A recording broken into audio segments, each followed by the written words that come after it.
Hello everybody, welcome back to Max Reviews, and today we're going to be talking about The Umbrella Academy Season 1.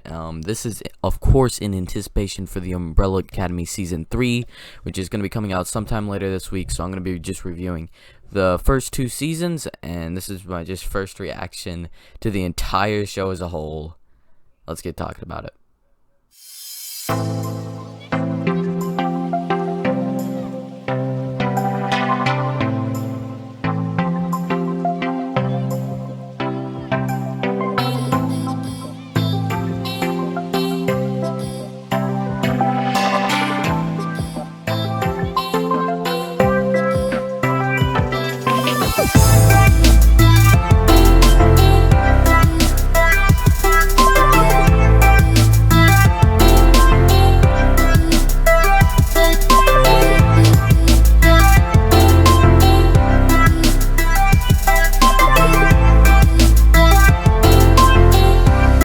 Okay, so The Umbrella Academy is a Netflix original show. That's a superhero show, but it's very offbeat. It's very weird. It's very different about this family of superheroes who were brought together. They were all born on the same day. This one guy collected them, and they were all brought up together. There's 7 of them, and they have to unite at the end of this season to fight some force that's coming in the future. I think they have 5 days, and then it's going to just destroy everything and kill them all. And so this season of The Umbrella Academy, I didn't really know what to expect. I had seen some trailers. I have heard some buzz about it, that it was good, and I heard that they had cool action scenes and that it was a bit gory. And then I'd seen the trailers, knew the sort of basic concept. So I didn't really know what to expect, and so this is going to be one of the 3 shows this year that I've been getting ready for, watching the previous seasons with Stranger Things, Umbrella Academy, and then eventually down the road, His Dark Materials. I'm going to watch all those shows, and Stranger Things I was really excited for. This one, I was like, okay, I'll give it a check, and then I did the first episode with my sister, who's been watching Stranger Things with me the first couple seasons. She and me checked out the first episode and had this weird sense to it, and then she's just been wanting to watch Stranger Things. So my dad and sisters went all off yesterday to a retreat, and I'd only seen the first episode, and I thought it was fine. I like the quirkiness to them. I like some of the characters. I thought they were fine. And so I'm like, hey, you know what? I'll do some videos, I'll edit some stuff, and I will watch it. And I started watching it, and I kept watching it, and then my mom had left for work for the day, and then I was just there with my 2 little brothers who just watched stuff all day. It was a nice Saturday, and I binged the entire series. I got to bed like midnight, but I binged the entire first season of The Umbrella Academy in one day, episodes 2 to 10. Lot of time put into that because the episodes span from like 45 minutes to an hour. So pretty long, and so after that, I really just sort of still absorbing it today. After last night, just still absorbing it of just how insanely good it got. It really did surprise me at the end of the day. It's just has this weird sort of family and this weird world, and I just really enjoyed it. Like, it's something very different. It's not trying to set up its own cinematic universe. It already has that, just it has all these things, and it feels like a very lived-in world. And so first off, I think we should talk about the characters, since you have this family and you have these 7 kids who are all adopted by this one guy who trained them as kids to be superheroes. And they were superheroes. They were the Umbrella Academy. And so starting us right off, the number 1 on the Umbrella Academy, we have Luther, who he's this guy who he's got super strength, basically, but he's a very big guy, a bigger guy that I just liked the look and like the feel of the character. Very different from, say, Captain America or the Winter Soldier. Just he is very tall, thicker build, and it's revealed that he got bigger and thicker and everything is because he had a big injury, and to save his dad injected him with a serum that turned his upper body into an ape, basically. And it's just so weird, but it made sense. And then he went to space for 4 years. He lived on the moon to give his dad reports because his dad told him to. And he's like the leader, the guy that's tried to get everybody together, no nonsense, and very sort of just serious is the thing. And he's also the leader. Next, you have Diego, who they were all adopted on the same day. The guy just is like, I'll give you like $1,000 for this baby. And so you have Diego, who he has he could sort of curve anything, so he could throw a knife at you and it could bounce off of things, it'll hit you. And he's really good at fighting and like martial arts and all that stuff.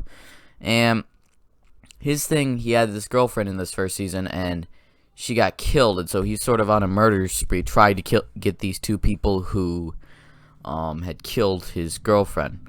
And then next you have Allison, who she could say, I heard a rumor, and then she could have you do whatever.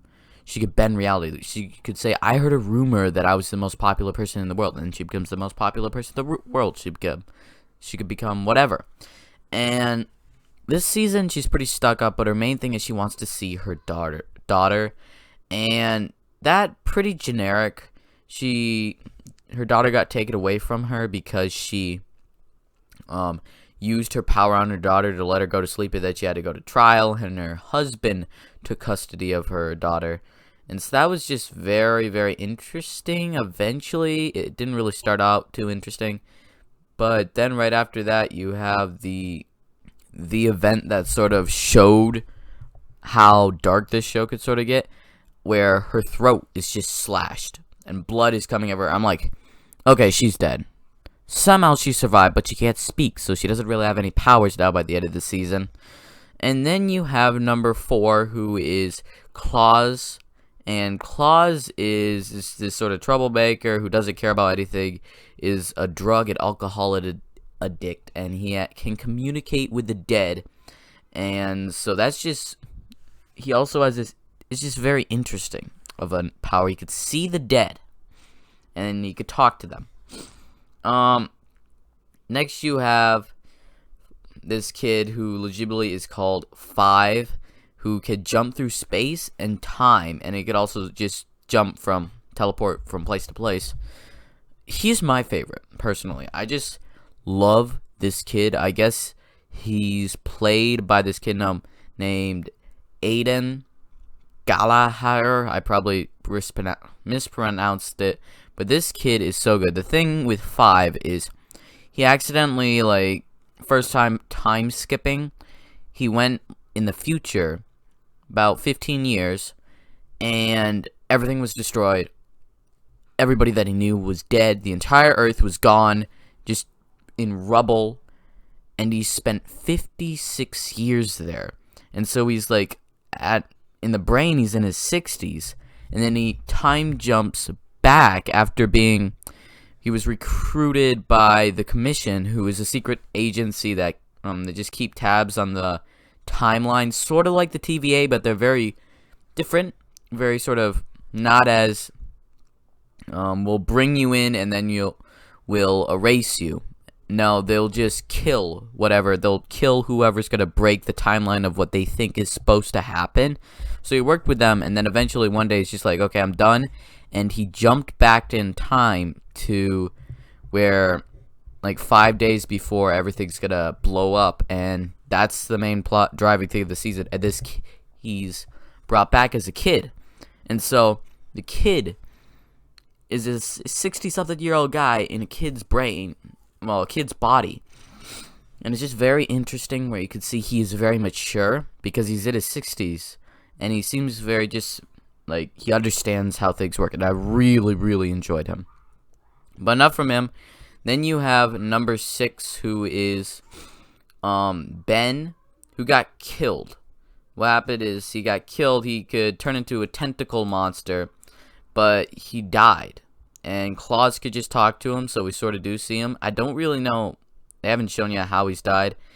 And then finally, you have Vanya, number 7, who apparently at the beginning of the series seems not to have powers, but it's revealed that she does have powers, and more powerful power than anybody. She could sort of, if she hears sound, then she could just destroy everything, and it's revealed, can just destroy everything. And so her dad had her on like this drug that would stop her powers, but she eventually, throughout the series, just is taken off them and gets her powers back. So just the first season, it started off sort of slow, and then when you got to like even episode 3, maybe even episode 2, I'd say, I immediately was into it. I loved it. I love what they did with 5. I love what they did with Klaus.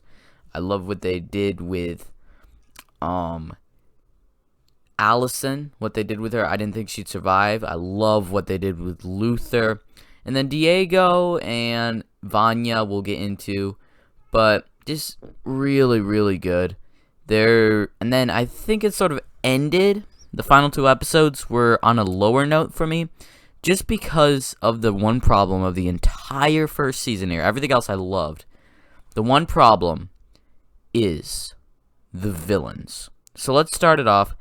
The entire thing, 5 goes back in time, and he finds this eye, this glass eye, and then this guy who, eventually he gets his eye kicked out and in a fight, and then he has to get a glass eye, and so we think he's gonna be the bad guy. His name is Jenkins. Very, very, very name, very basic. And then as a child, he was a big fan of the Umbrella Academy, and he begged to join since he was born on the same day. And then he was humiliated by the dad, who is like really not that great of a person overall. He just cares about the mission sort of thing. And then he finds the diary, and he decides to sort of get Vanya's power out and have her just destroy the Umbrella Academy. And I thought it was fine. It was interesting.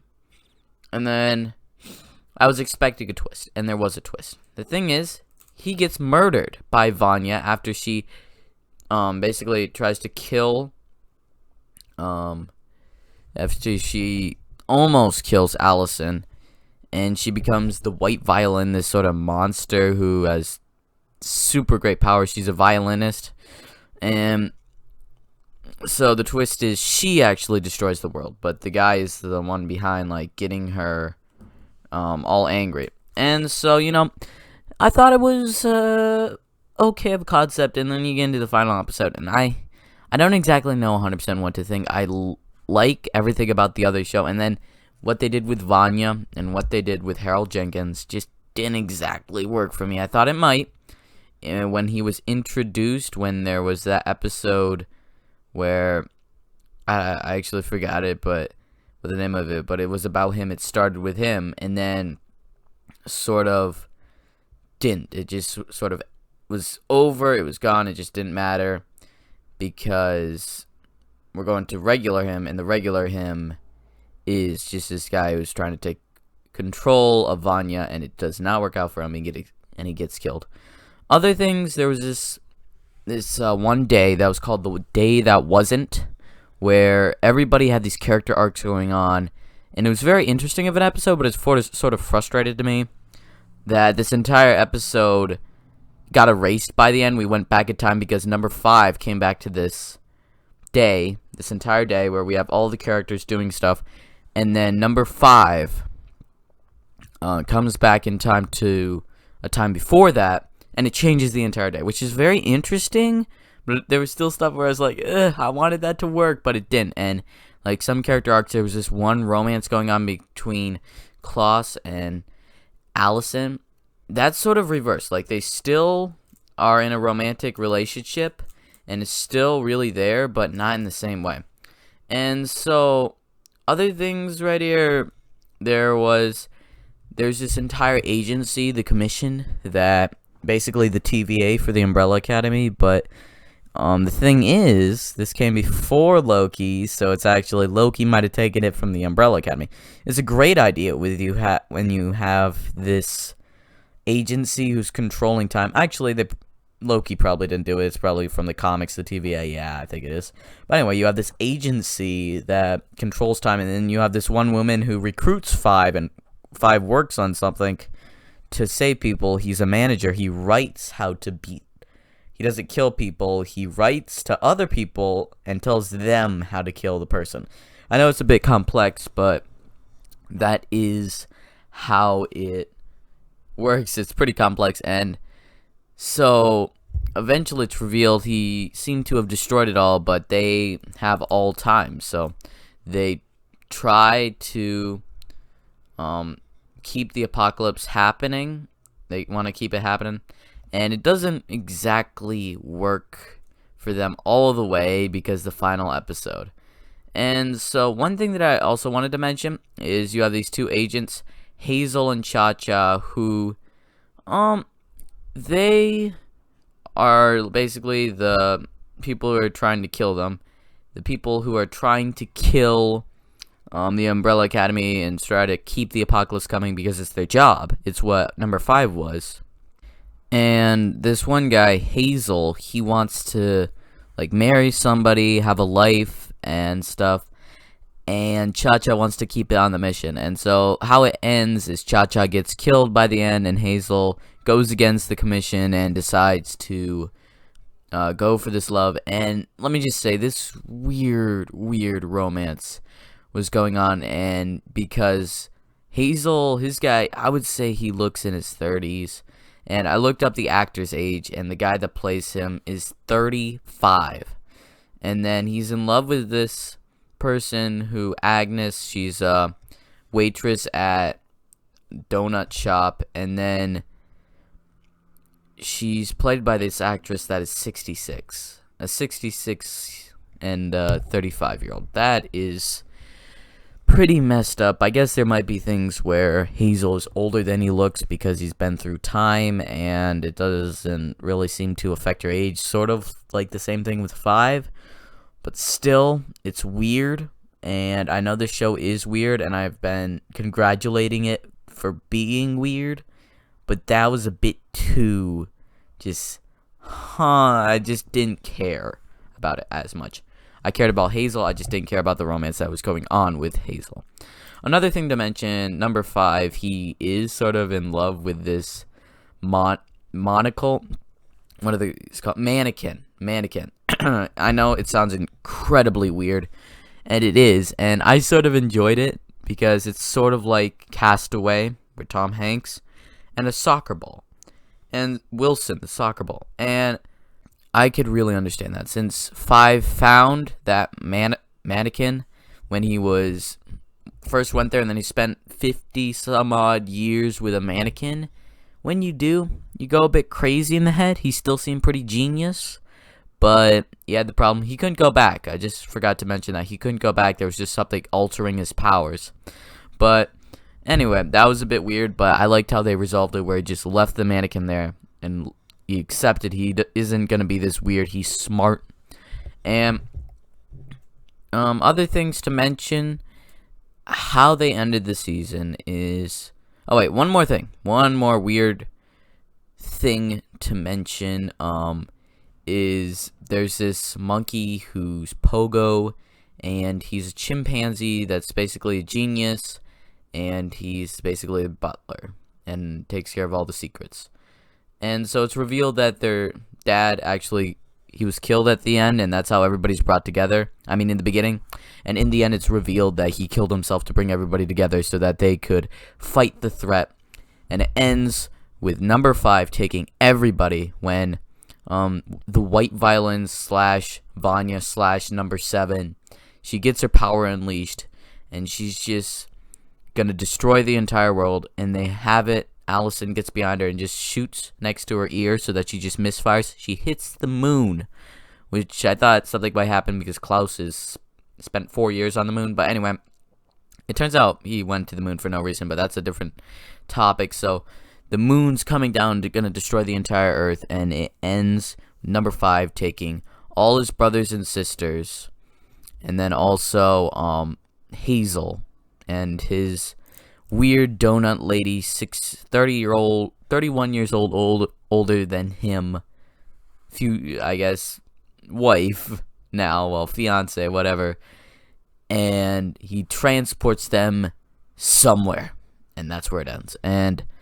I just loved that ending right there, where they left it on a cliffhanger, and everything sort of did feel a bit resolved. Everybody else dies, and then the apocalypse still does happen, but they get away. So I loved it. This first season, it started off a bit slow in the first episode, and then I didn't like the villains. It got a bit weird with the donut lady. Everything else was amazing. Also, they did kill Pogo in the end. So I loved this first season of the Umbrella Academy. It was what I wanted it to be. It's something different in the superhero genre. It's so weird, quirky, and offbeat, mind-bending that I loved it. It's based on comics. I really cannot wait to watch the second season of this. I would say, not as much as I'm excited to watch Stranger Things Season 3. I haven't seen that yet. As of recording this is Brayden from, it's not even May yet. We're still in like the final day of April. But anyway, hopefully this is just a nice little thing to tell you about the show. I would definitely recommend it. I would definitely recommend it, even though I've already seen it. I'm not really gonna give it a number rating, because I think it would be somewhere in the 8s or the 9s, probably a 9, maybe a 9.5. Same thing with the Batman. I think this is better than the Batman, so probably a 9.5. Man, what a first season. I loved it. And people are always like, there's nothing on Netflix except for Stranger Things. Well, there is Umbrella Academy, and there's also, of course, Cobra Kai. So I just really have been enjoying watching these seasons of television with Stranger Things, which is going to be coming out next month, and then Umbrella Academy, watching that in preparation for the next season. So I'm just really excited. And then next one to check out, His Dark Materials, which Hobrix has recommended to me. He did a video on it, so gonna check that out eventually. And so thank you everybody for watching. Leave your comments down below if you've heard of this show. I would definitely recommend it, even though I've already spoiled everything. But just really, really solid first season. Can't wait to watch the second. So thank you everybody for watching. Like, subscribe to Max Reviews. I'm Brayden. This is Max Reviews. Brayden out.